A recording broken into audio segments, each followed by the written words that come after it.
Hello, good morning every one. ഈ കെട്ടും പാണ്ടമൊക്കെ എടുത്ത് ഇത്ര രാവിലെ എങ്ങോട്ടാണെന്നല്ലേ? ഞാനും കുഞ്ഞായും കൂടെ ഒരു യാത്ര പോവാണ്.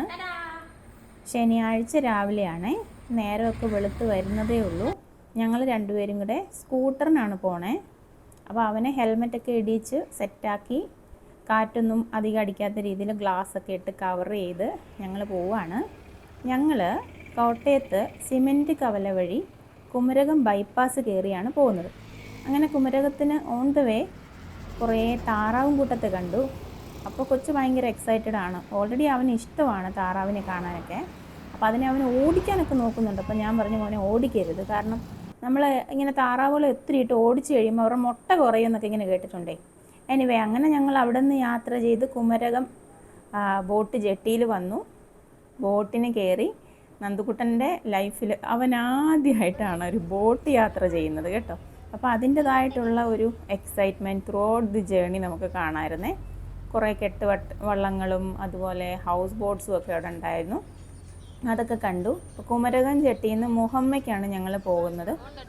അങ്ങോട്ടേക്ക് പോകാനായിട്ട് അഡൽസിന് 16 രൂപയാണ്, കുട്ടികളാണെങ്കിൽ ഹാഫ് എമൗണ്ട് പേ ചെയ്യണം. അവന് 8 രൂപ എടുത്തു. പിന്നെ ഒരു 25 രൂപ സ്കൂട്ടർ കയറ്റിക്കൊണ്ട് പോകുന്നതിനും ആകും. അപ്പോൾ ഈ ബോട്ടിൻ്റെ കപ്പാസിറ്റി എന്ന് പറയുന്നത് 42 യാത്രക്കാരാണ്. അതിൻ്റെ കൂടെ ഒരു 8 ബൈക്ക് കൂടി അവർ പെർമിറ്റ് ചെയ്യുന്നുണ്ട്. 8 ബൈക്ക് കൂടി കയറ്റാം. അങ്ങനെ ഞങ്ങൾ ബോട്ട് ജെട്ടിയിൽ നിന്ന് ഇറങ്ങി ഇങ്ങനെ മന്ദം ബോട്ട് മുന്നോട്ട് പോയിക്കൊണ്ടിരുന്നപ്പോഴാണ് നമ്മുടെ ലാലേട്ടൻ തോരപ്പം ബാസ്റ്റിനെ ഇടിച്ച് സൂപ്പാക്കിയ പള്ളിമുറ്റം കണ്ടത്.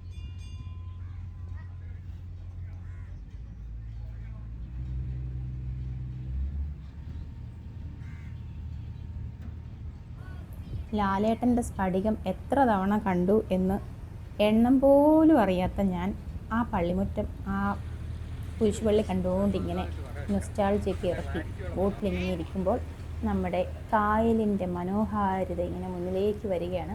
അപ്പം ഞാനിങ്ങനെ വീഡിയോ എടുക്കുന്നത് കണ്ടപ്പോൾ അവിടെ ഇരുന്നൊരു ചേട്ടൻ എന്നോട് പറഞ്ഞു, മോളെന്നാൽ ഇവിടെ ഇരുന്ന് വീഡിയോ എടുത്തോ, നന്നായിട്ട് കിട്ടും എന്നൊക്കെ പറഞ്ഞ് ആ ചേട്ടൻ പാവം ഫസ്റ്റ് സീറ്റ് എനിക്ക് ഒഴിഞ്ഞു തന്നു.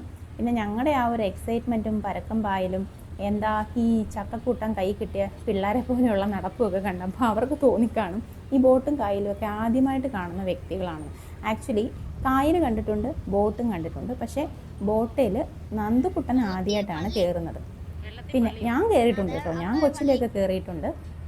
ഞാൻ ജനിച്ച് വളർന്നത് തന്നെ വെള്ളത്താൽ ചുറ്റപ്പെട്ട ഒരു ഏരിയയിലാണ്. അത് ഞാൻ പിന്നീട് അതിനെപ്പറ്റിയൊക്കെയുള്ള കഥകളൊക്കെ പുറകെ കൊണ്ടുവരുന്നുണ്ട്. കഥകളല്ല, മൈ ഓൺ സ്റ്റോറീസ്. എനിവേ, ഇപ്പോൾ ഞങ്ങൾ കായലിൽ കൂടി ഇങ്ങനെ സഞ്ചരിച്ചുകൊണ്ടിരിക്കുകയാണ്. നന്ദു അതിനിടയിൽ സീറ്റിലൊക്കെ വന്ന് കടന്ന് റെസ്റ്റൊക്കെ എടുക്കുന്നുണ്ട്. പിന്നെ എനിക്ക് ഏറ്റവും ഇതിൽ ഇഷ്ടപ്പെട്ട ഒരു കാര്യം, ഇതിൽ ഒഴുകുന്ന ഒരു പുസ്തകശാലയുണ്ട് കേട്ടോ. അത് ഈ കാണുന്നതാണ്. അതിനകത്ത് കുറേ പുസ്തകങ്ങൾ വെച്ചിട്ടുണ്ട്. മുഹമ്മയിലുള്ള 2 സ്കൂളുകളുടെ പേര് അവിടെ എഴുതി വെച്ചിട്ടുണ്ട്. ഒരു പക്ഷേ അവരായിരിക്കും ഈ ബുക്സൊക്കെ പ്രൊവൈഡ് ചെയ്യുന്നത്. അത് നല്ലതാണ്, യാത്രക്കാർക്ക് ബോറടിക്കാതിരിക്കാൻ. ഏകദേശം ഒരു 40 മിനിറ്റോളം എടുക്കും യാത്ര. വളരെ സന്തോഷകരമായിട്ടുള്ള, നമുക്ക് എൻജോയ് ചെയ്യാൻ പറ്റുന്ന ഒരു യാത്രയാണ്. അതും ഇത്രയും തുച്ഛമായ ഒരു തുകയ്ക്ക് ഫീസിൽ നമുക്ക് കയറി പോകാൻ പറ്റും. പിന്നെ ഞാൻ സ്കൂട്ടർ കൂടി കയറ്റുന്നതേ, അതും എൻ്റെ ലൈഫിൽ ആദ്യമായിട്ടാണ് ഇങ്ങനെ ബോട്ടിൽ സ്കൂട്ടറൊക്കെ കയറ്റിക്കൊണ്ട് പോകുന്നത്. ഞാൻ കണ്ടിട്ടുണ്ട്, കാറ് വരെ വലിയ ബാർജിലൊക്കെ കയറ്റിക്കൊണ്ട് പോകുന്നത് കണ്ടിട്ടുണ്ട്. പക്ഷെ ഞാൻ ആദ്യമായിട്ടാണ് ഇങ്ങനെ സ്കൂട്ടർ ഓടിച്ച് ബോട്ടിലേക്കൊക്കെ കയറ്റുന്നതൊക്കെ. അത് എന്നെ സംബന്ധിച്ചിടത്തോളം ഒരു പുതിയ അനുഭവമായിരുന്നു. യാത്രകൾ എപ്പോഴും നമുക്ക് പുതിയ പുതിയ അനുഭവങ്ങൾ, പുതിയ പുതിയ അറിവുകൾ തരും. യാത്രകൾ ഒരുപാട് ഇഷ്ടപ്പെടുന്ന ഒരാളാണ് ഞാൻ. വെറുതെ ആണെങ്കിലും ഒന്ന് വണ്ടി എടുത്ത് ചുറ്റിക്കറങ്ങി വരിക എന്ന് പറഞ്ഞാൽ എന്നെ സംബന്ധിച്ചിടത്തോളം ഭയങ്കരമായിട്ട് സന്തോഷം തരുന്നൊരു കാര്യമാണ്. നമ്മുടെ ലൈഫിൽ ഒരുപാട് സ്ട്രെസ്സൊക്കെ അതിൽ നിന്ന് നമുക്ക് റിലീവ് ചെയ്യാൻ പറ്റും. ഞാൻ ഒരുപാട് ആഗ്രഹിച്ചിരുന്ന കാര്യങ്ങളാണ് ഇതൊക്കെ. ഇനി ഇപ്പം ഞാൻ തന്നെയാണെങ്കിലും എൻ്റെ നന്ദുവിനെയും കൊണ്ട് എനിക്ക് പോകാൻ പറ്റി. അങ്ങനെ ഞാനിങ്ങനെ ഓരോ കാര്യങ്ങൾ, പുതിയ പുതിയ കാര്യങ്ങൾ നമ്മൾ പഠിക്കുന്നു അല്ലേ. ചെറിയ അറിവുകളാണെങ്കിലും ജീവിതത്തിൽ അത് വലിയ കാര്യമാണെന്ന് വിചാരിക്കുന്ന ആളാണ് ഞാൻ. ഞങ്ങളങ്ങനെ മുഹമ്മ ജെട്ടിയിലെത്തി. അവിടെ നിന്ന് ഞാൻ വണ്ടി ഇറക്കി. നന്ദു എന്നെ വീഡിയോ എടുക്കാനായിട്ടൊക്കെ ഹെൽപ്പ് ചെയ്തു.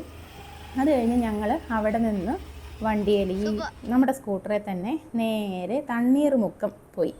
തണ്ണീർമുക്കത്ത് ചെന്ന് അവിടെ നമ്മുടെ KTDCയുടെ ഒരു ഗസ്റ്റ് ഹൗസ് ഉണ്ട്. അവിടെ നമുക്ക് ഫുഡൊക്കെ അവൈലബിൾ ആണ്. അവിടെ കയറി ഞങ്ങൾ രാവിലത്തെ ഫുഡ് കഴിച്ചു.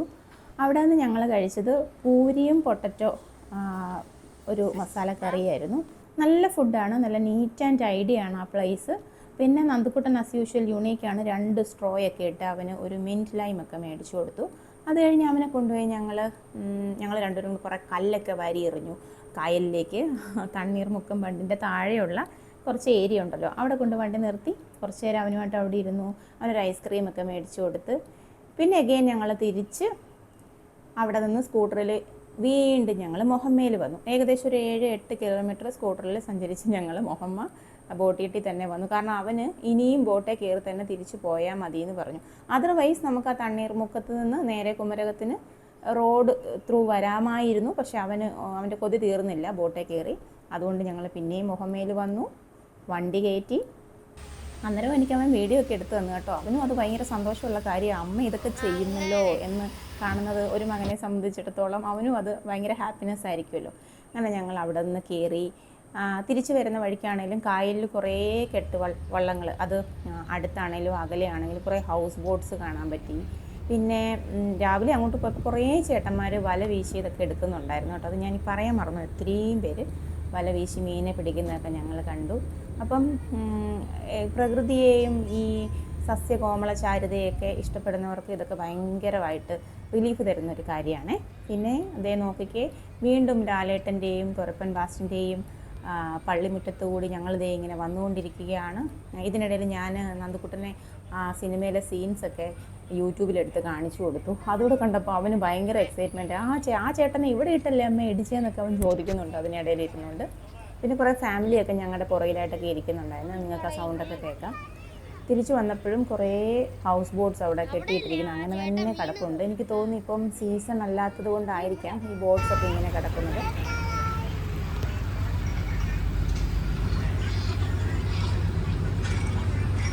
അങ്ങനെ ഞങ്ങളുടെ ഇന്നത്തെ ഈ അഡ്വഞ്ചർ ജേണി ഇവിടെ അവസാനിക്കുകയാണ്.